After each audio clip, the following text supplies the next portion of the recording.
Ex-Nazi Air Force pilot reveals the POW flights where women faced hours of continuous harassment, July 1943. Somewhere above the Eastern Front, a lone Junkers Ju-52 pushes through pockets of cold, rising air. Its engines, 3 dull, vibrating pistons, beat a slow mechanical rhythm against the darkening sky. Inside the narrow fuselage, the air is thick with sweat, oil, and the metallic tang of fear. Wooden benches line both sides of the aircraft. On them sit female POWs, wrists shaking, backs stiff, trying to hold on to whatever dignity war has left them. Their uniforms are torn, boots dusted with dried mud, and their eyes follow every movement around them. A Luftwaffe corporal walks the aisle with slow, deliberate steps. Each time the aircraft tilts, the women steady themselves, while the soldiers, unrestrained, use the moment to lean closer than necessary. At the front of the cabin, the pilot glances back only once, his jaw tight. He knows what happens on these flights. Everyone does. Outside, thunderheads gather.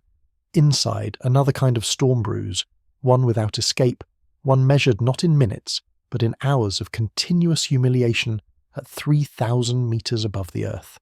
And this was only one flight, among hundreds. The world below had no idea what these women endured or how the system allowed it. By mid-1943, the German war machine was straining under the weight of a conflict it could no longer control.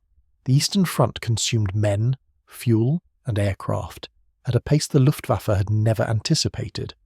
What had begun in 1941 as a confident advance had turned into a desperate struggle for survival.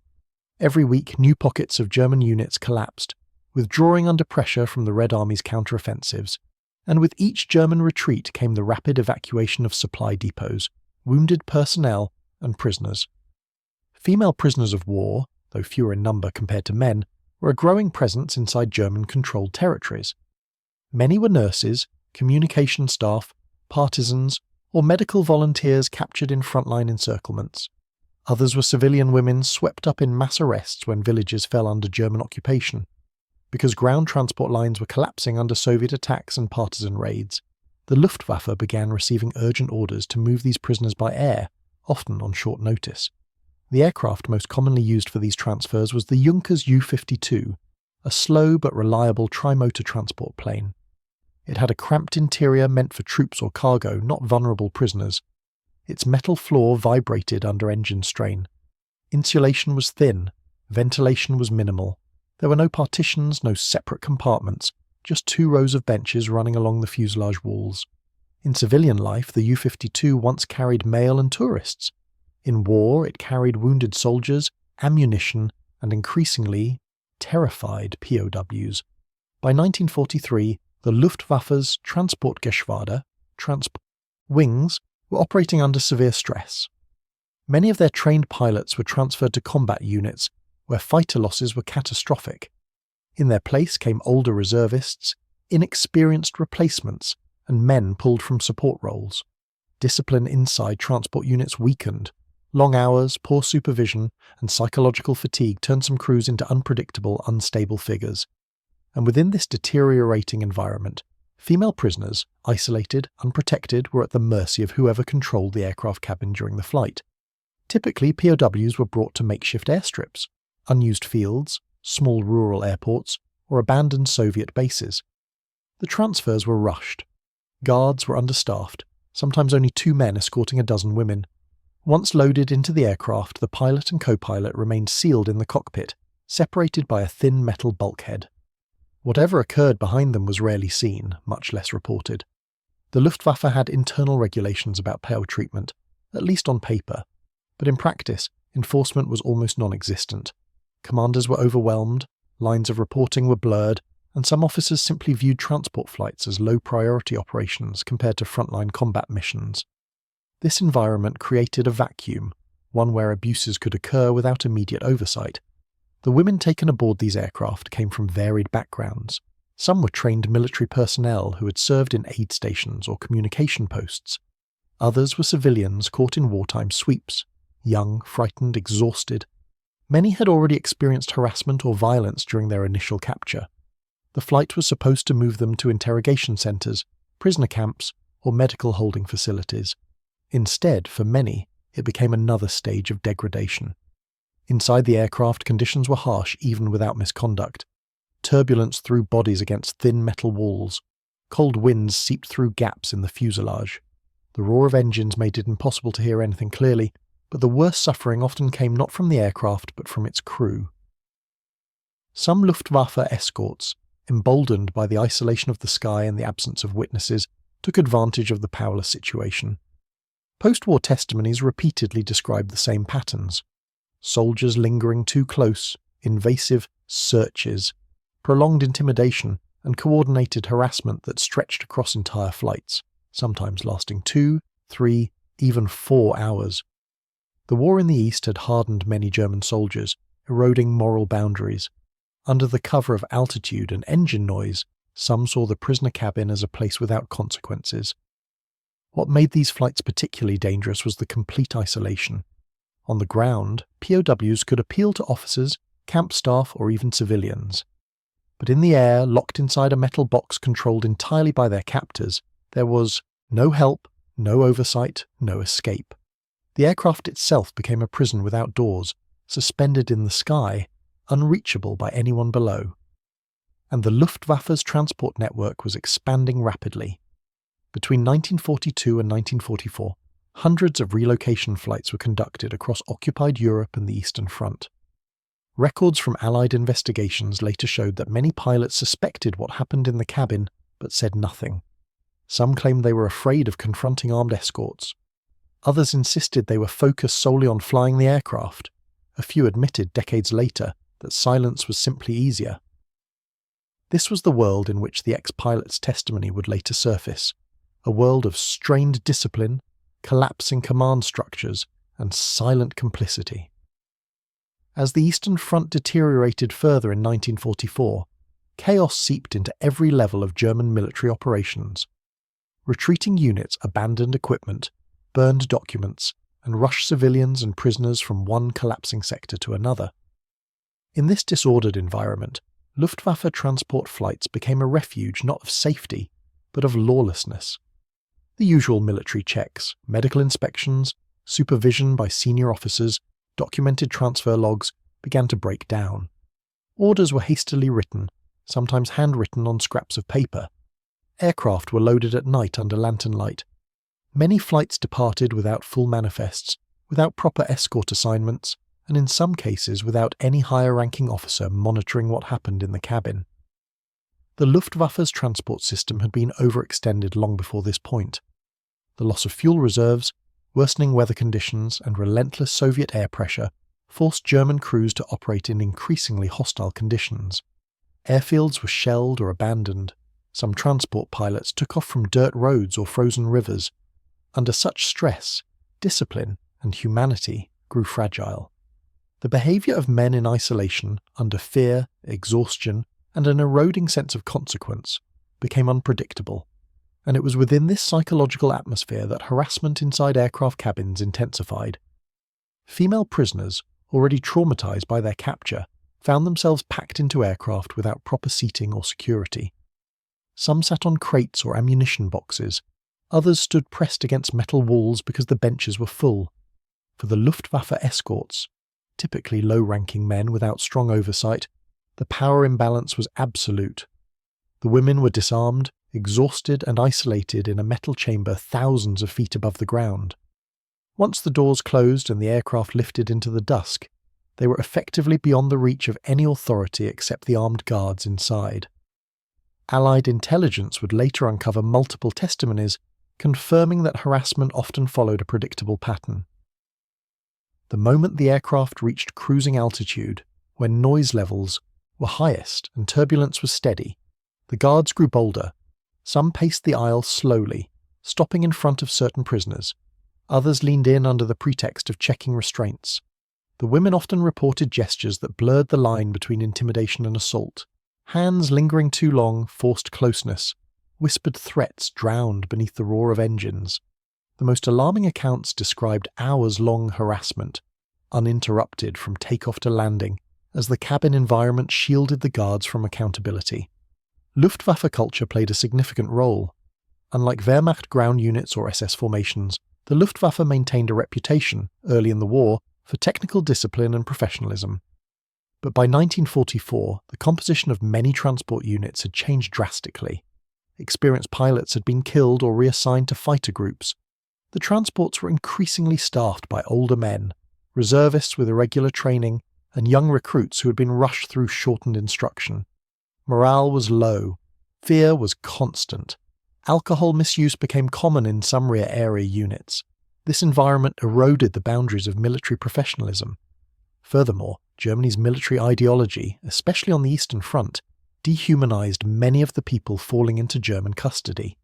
Soviet women were often viewed with contempt by Nazi propaganda. Partisans and civilian detainees were treated as subhuman enemies. When such attitudes mixed with isolation in the sky, the result was a predictable collapse of restraint.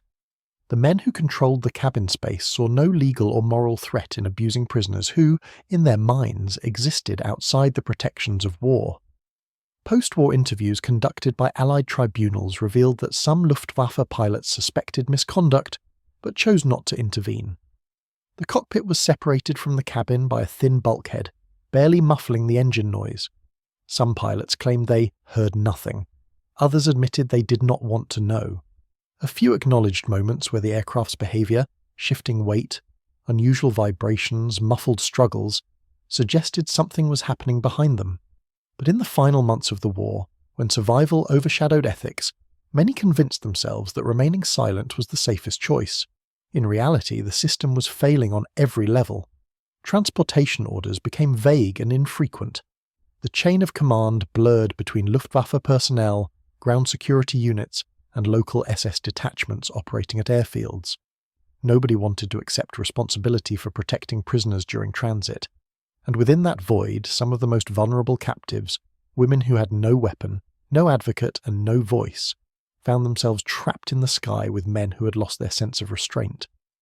The ex-pilot's later testimony emerged from this collapse. He was not alone. Several former aircrew members would eventually reveal what they witnessed or suspected aboard POW flights. Their accounts formed a disturbing mosaic, one that exposed not isolated incidents, but a pattern across multiple transport groups and regions. And it is inside this grim pattern that the deeper human angles of the story begin to take shape. For the women captured on the collapsing Eastern Front, the flight itself often became one of the most terrifying phases of their captivity. Many had already endured forced marches, rough interrogations, or chaotic battlefield arrests. But the air transfer introduced something different, an isolation that cut them off from any potential witness, advocate, or sympathetic officer. Their world shrank to the vibrating metal shell of a transport aircraft, a space where the rules of war existed only on paper. The women's testimonies, collected months or even years later, describe the same sensory prison. The roar of engines smothering every voice, the sudden dips in altitude that threw bodies together, the smell of oil, sweat, and damp uniforms, and the narrow aisle where guards moved freely. Some recalled counting minutes to stay calm, gripping their knees until their fingers numbed. Others tried to avoid eye contact, hoping not to draw attention. But fear lingered in every breath. They knew that once the aircraft doors shut, they were beyond visibility, beyond reach. The trauma of these flights stayed with them long after the war ended. Survivors reported lifelong anxiety about enclosed spaces, loud mechanical noise, or the sound of aircraft engines. Many never spoke publicly about what happened, sharing their experiences only in tribunal statements or private interviews. Their silence became part of the tragedy, an extension of the isolation they had endured at 3,000 meters in the air. What they lived through was not a single incident, but the byproduct of a system collapsing around them, leaving them vulnerable to the worst impulses of those in control. To fully understand these events, one must also consider the perspective of the Luftwaffe pilots, men who operated the aircraft but were separated physically and psychologically from the cabin. Many had been trained in the late 1930s under a Luftwaffe that valued precision, discipline, and professionalism. But by 1943-44, the reality had changed. They were exhausted, often flying multiple missions a day, and increasingly aware that the war was slipping out of Germany's hands.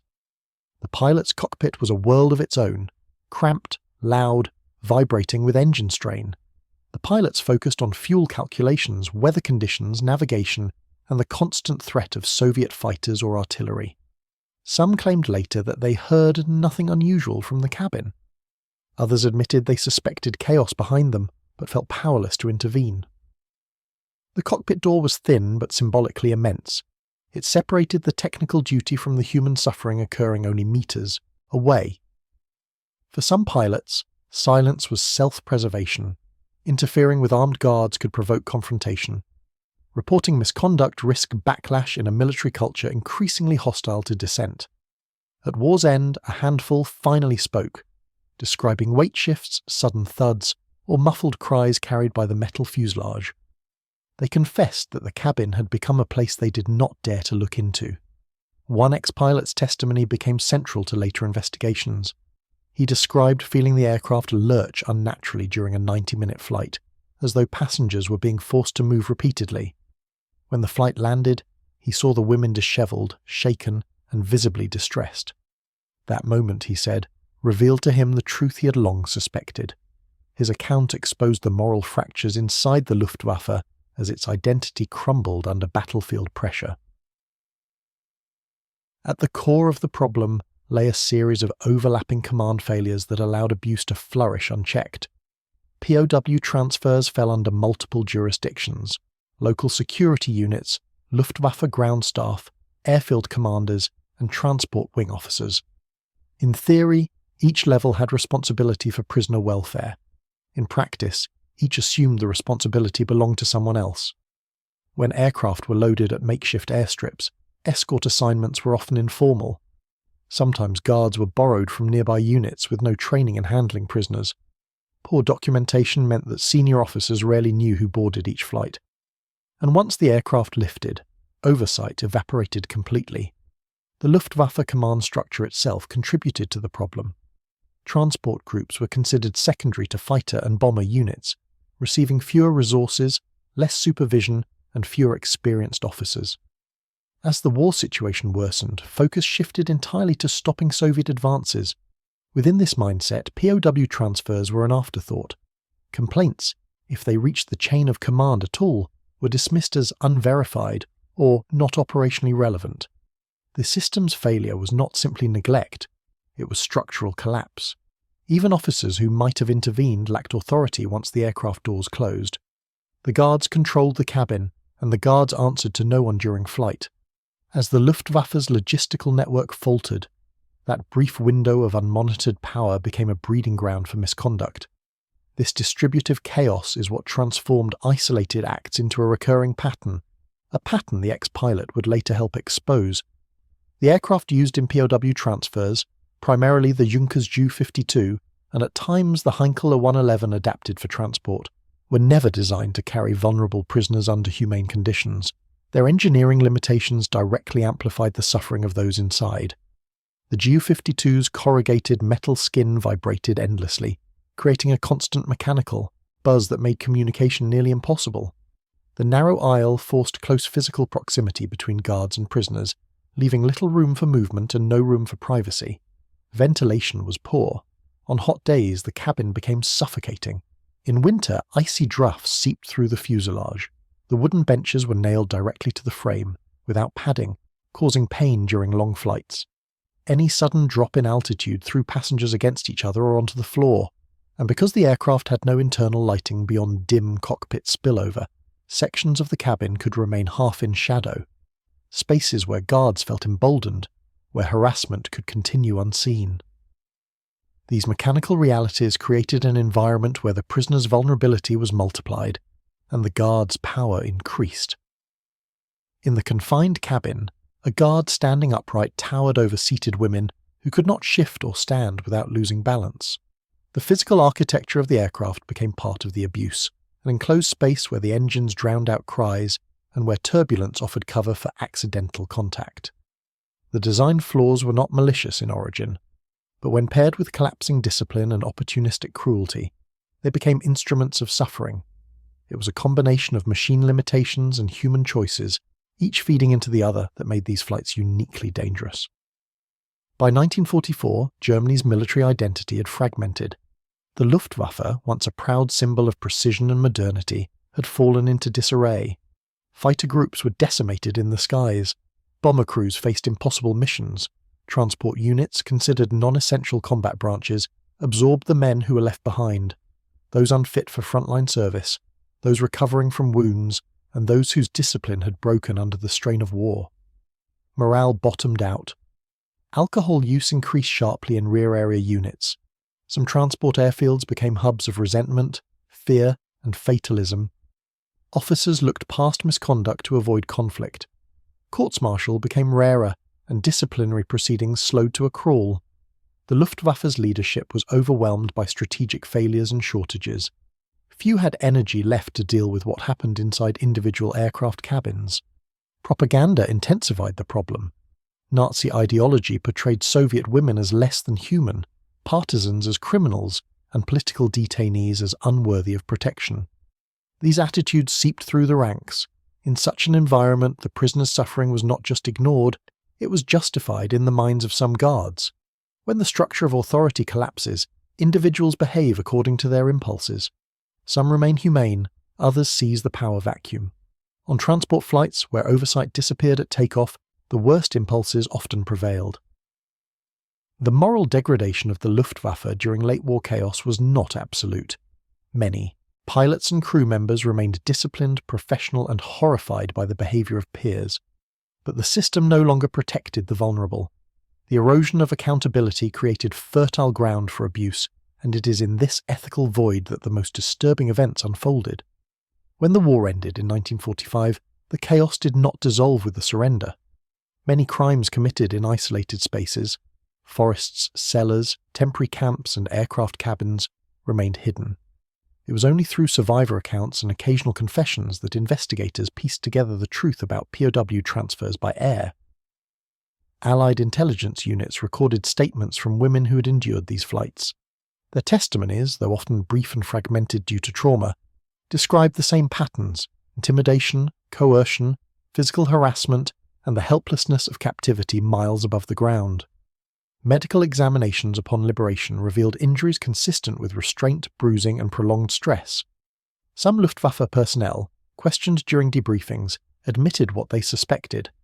A few ex-pilots acknowledged that they had heard or sensed disturbances behind the cockpit. Others described seeing women disembark in visibly distressed states.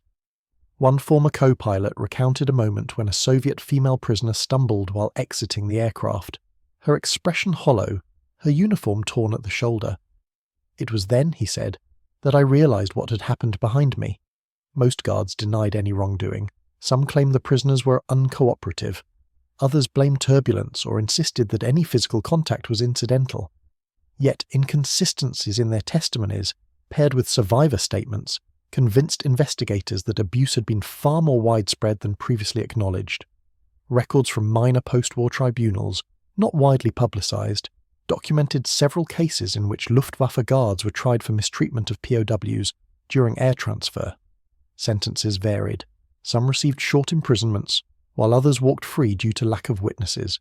The skies, after all, had kept their secrets. It was only when multiple ex-pilots came forward decades later, including the central figure of this documentary's title, that historians could reconstruct the full sequence of events. Their accounts did not create new history. They confirmed what survivors had long known but few had been willing to hear. Their testimonies lead directly to the decisive moment, the turning point, when the truth could no longer remain locked behind the cockpit door.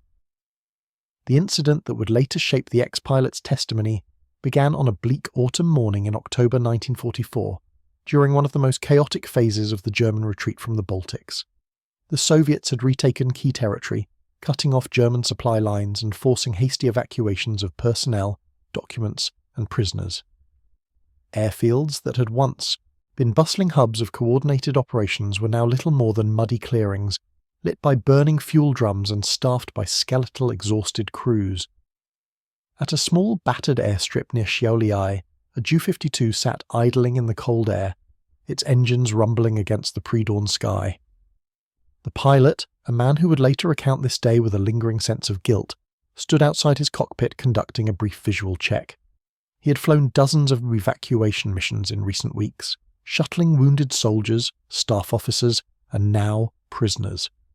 He knew the routine. He also knew the tension within his transport group had grown dangerous.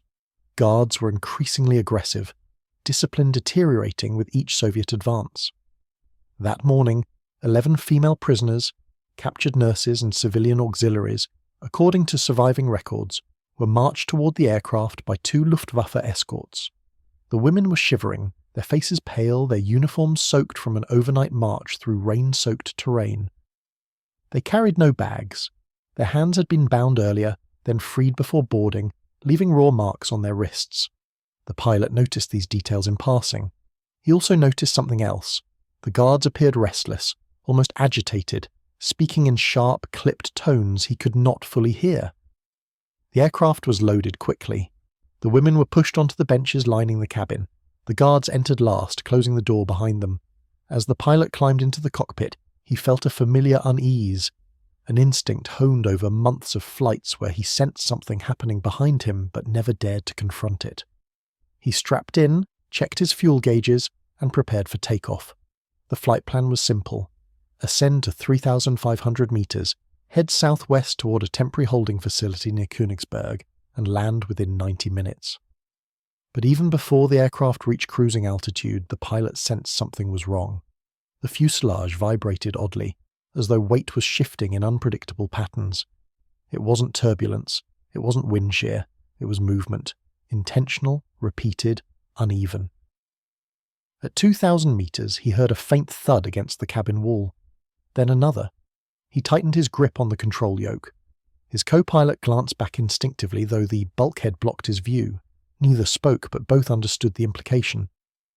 They had experienced similar disruptions on previous flights, moments where the cabin seemed alive with chaos the cockpit was forbidden to acknowledge. By the time they reached altitude, the pattern intensified. The aircraft's lateral balance shifted again and again, as though bodies were being forced from one side of the cabin to the other. The pilot adjusted trim to compensate. The engines droned steadily, masking whatever sounds might have carried forward. But the vibrations told their own story. Inside the cabin, the women endured what survivors would later describe as the longest hour of captivity. With no oversight and nowhere to flee, the harassment escalated. The guards, emboldened by isolation, moved through the aisle with unchecked authority. For the prisoners, every minute stretched into an eternity. The pilot could feel the consequences of their suffering only through the aircraft's trembling frame. At the midpoint of the flight, a sudden shift nearly threw the Ju-52 off balance. The pilot instinctively corrected the roll, his heart racing. He knew this was no accident. Something violent was happening behind him. The co-pilot muttered a curse under his breath, but neither man moved. Neither man dared open the bulkhead door. Doing so would have meant confronting armed men who believed themselves untouchable. Still, the pilot could not ignore what his aircraft was telling him. A transport plane transmitted the behavior of its passengers like a living organism.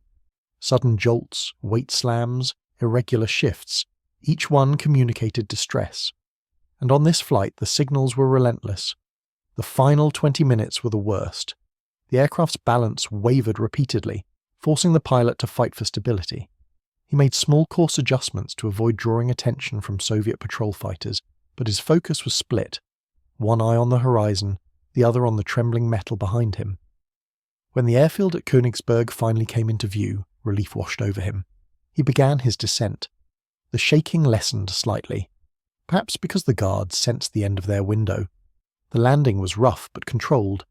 As the engines throttled down and the aircraft rolled to a stop, the pilot felt a cold heaviness settle in his chest. He knew what he would see when the cabin door opened. He knew the truth he had denied for too long was now unavoidable. The moment the engine shut down, the cockpit fell into an uneasy silence. The pilot removed his headset slowly, listening, not for voices but for the absence of them. Even with the bulkhead closed, he could feel something in the air, a stillness, a tension, a kind of muted shock radiating from the cabin behind him. When he pushed open the cockpit door and stepped into the fuselage, the scene fixed itself into his memory for the rest of his life. The 11 women sat motionless on the benches. Not one was speaking, not one looked up. Their posture told the story, shoulders curled inward, hands clenched, faces pale and expressionless. Some stared at the floor, others at the metal wall, their eyes unfocused. One woman's lip was bleeding. Another's sleeve was torn. A third kept her arms wrapped tightly around herself, her whole body trembling in small, uncontrollable pulses. The guards stood near the door, adjusting their belts, avoiding eye contact with the pilot. One smirked faintly. The other looked irritated, as though the flight had been a minor inconvenience. Neither gave any sign that they felt accountable for what had occurred in the sky. The pilot noticed the smell in the cabin, sweat, fear, and something he could only describe later as humiliation. The aircraft's floor showed signs of the struggle, scuff marks, disturbed dust, a dent where someone had been thrown against the wall. The vibrations he had felt during the flight were now visible in the aftermath. An airfield officer climbed aboard to confirm the prisoner transfer. When he saw the women, he paused, his expression tightening slightly. He said nothing. He signed the paperwork, motioned for the guards to escort the prisoners out, and stepped aside mechanically. No questions, no notes, no investigation. Just another wartime transaction in a collapsing system. As the women descended the metal steps, their movements revealed more than their silence. Some limped. Some held their ribs. One stumbled, nearly falling before another prisoner caught her arm. The pilot watched, unable to shake the realization that the aircraft had become an instrument of abuse, and he had been part of it simply by flying. The co-pilot, who rarely commented on such matters, whispered, "It was worse this time." It was the only acknowledgement made between the two men, but it carried a weight that would follow them long after the war ended. At the holding facility, a medical orderly noted bruising on several of the women during a routine intake check. He recorded the injuries in clinical terms: impact trauma, soft tissue damage, stress response, without mentioning any suspected cause. The forms were filed away, eventually buried under thousands of other documents as the German retreat continued. But the women's conditions were noted by a handful of clerks who would later speak quietly of what they saw. Some of the prisoners were interrogated within hours, not for the events of the flight but for military intelligence. Their physical state made their responses scattered, fragmented, often incoherent. Their distress was chalked up to fatigue. Not one officer thought to ask what had happened in the aircraft. Meanwhile, the guards who escorted them were reassigned to another flight scheduled for the next morning. They faced no disciplinary review, no questioning, no oversight. The Luftwaffe command structure, fractured, overwhelmed and disintegrating, allowed them to continue without consequence. For the pilot, however, the moment of truth came later that evening. As he sat inside a makeshift barracks room, reviewing the day's fuel logs, he felt the aircraft's movements replay in his hands. Every shift, every imbalance, every tremor echoed with new meaning. The vibrations he had corrected mechanically now resonated as human suffering he had chosen not to confront. He realized that this was not an isolated event. The pattern had been there for months: small irregularities, unexplained noises, guards who avoided his eyes after landing. This flight was simply the moment he could no longer compartmentalize the truth. The aircraft had not merely transported prisoners, it had transformed into a private arena of abuse. The next morning the women were moved again, this time by ground convoy. Some would survive the war, a few would give testimony to Allied forces months later. Their accounts, though fragmented by trauma, aligned with the physical signs documented during intake. For the pilot, the memory became a point of reckoning. He carried it into captivity when the war ended, and into civilian life afterward. Decades later, when asked why he finally spoke, he gave a simple answer. "I could feel it through the controls. The aircraft told me what they were doing. I didn't need to see it."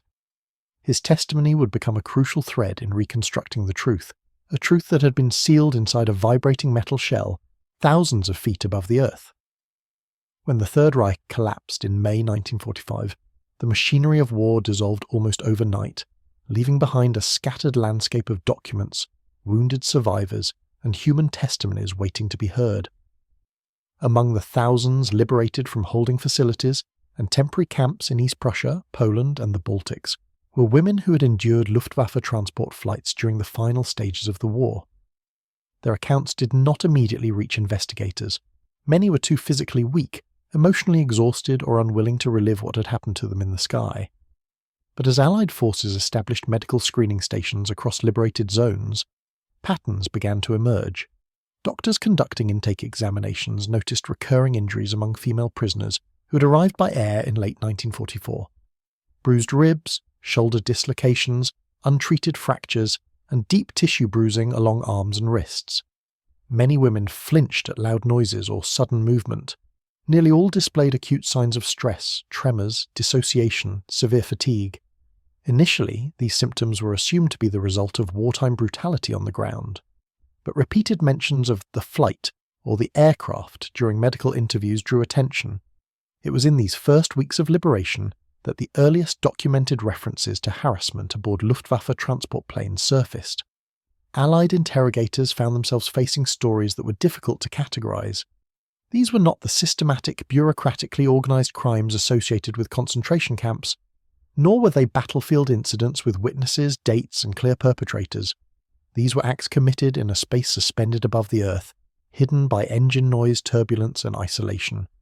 The victims had been locked inside an aircraft in the complete control of men who answered to no one mid-flight. The first detailed testimonies came from a small group of Soviet nurses captured near the Baltics. They described being placed on a Ju-52, guarded by 2 Luftwaffe men who watched us in ways that made us afraid before the plane even left the ground. Their statements echoed the experience of the 11 women from the October 1944 flight, described by the ex-pilot: intimidation, forced movement, prolonged harassment lasting the entire duration of the journey. As more liberated women gave accounts, investigators realized the issue was not isolated. It spanned multiple flights, units, and months. However, the pursuit of justice was complicated. Many Luftwaffe records had been destroyed during retreats. Flight manifests were incomplete, guard assignments were often undocumented, and unlike crimes committed in camps or occupied towns, there were no neutral witnesses inside the aircraft cabin, only victims and perpetrators. The ex-pilot who would eventually give his full testimony was, in 1945, held in a POW camp in northern Germany, undergoing routine debriefings. At first, like many former aircrew, he focused on operational details: airfields used, aircraft types flown, logistical routes and command structures. But as interrogators began asking about POW transfers, his demeanour changed. He hesitated, choosing his words carefully. He hinted at irregularities aboard flights but did not elaborate. It would take decades before he spoke openly. Yet even in 1945, his statements, fragmented, indirect, added to a growing body of evidence that something had gone deeply wrong within Luftwaffe transport operations. The women liberated from these flights often continued their journeys into displacement camps or repatriation channels.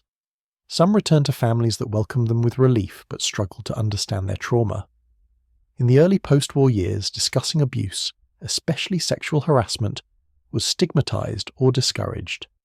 Many survivors chose silence, burying their experiences beneath layers of resilience and necessity, but their initial testimonies, preserved in Allied interrogation reports and medical logs, remained quietly stored in archives. Their voices, hesitant, tired, sometimes only a sentence long, would later become crucial when historians returned to the overlooked corners of the war. And the ex-pilot, living with the memory of one flight he could never forget, would eventually reopen those archives with his own confession. In the years following World War II, the focus of international tribunals naturally fell upon the most visible machinery of Nazi brutality: concentration camps, mass executions, forced labour systems, and the destruction of entire populations. Crimes committed in the confined transient space of a military aircraft were far less obvious. They left no buildings to inspect, no surviving paperwork, and often no corroborating witnesses.